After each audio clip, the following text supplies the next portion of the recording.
Heartbreaking scenes out of Buffalo have shaken many Canadians, but there is hate here too. 26 people killed and 40 wounded on Canadian soil due to ideologically motivated violent extremism since 2014, according to the most recent CSIS report.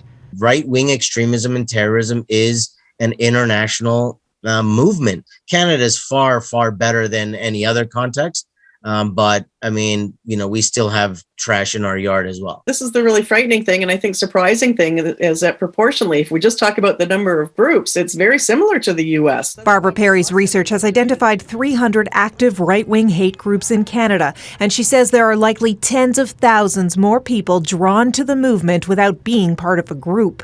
CSIS has been devoting more resources to the threat of violent extremism. The combination of major disruptive events like the pandemic, the ever-increasing influence of social media, and the spread of conspiracy theories has created an environment ripe for exploitation by influencers and extremists. The spy agency's head was recently testifying at a parliamentary committee about the convoy in Ottawa with a number of individuals known to CSIS. Conservative Michelle Rempel-Garner called out one of the convoy leaders currently in custody, Pat King, condemning him on Twitter for espousing the Great Replacement theory and calling others to do the same. It's a form of hate.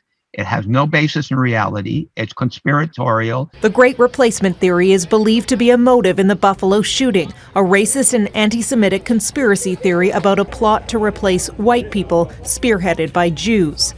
In Canada in 2020, Jews were the biggest target of hate crimes against religious minorities. Canada's got to look at hate online and how we can better regulate that. Every time there's a tragedy like this, you sort of think, could we have done it? Could we have done it faster? But it's also important to do it right. While Minister Omar Alghabra says hate needs to be taken more seriously than ever before, including by politicians. Whenever it comes time to condemn such a mass shooting, everybody rallies around and condemning it.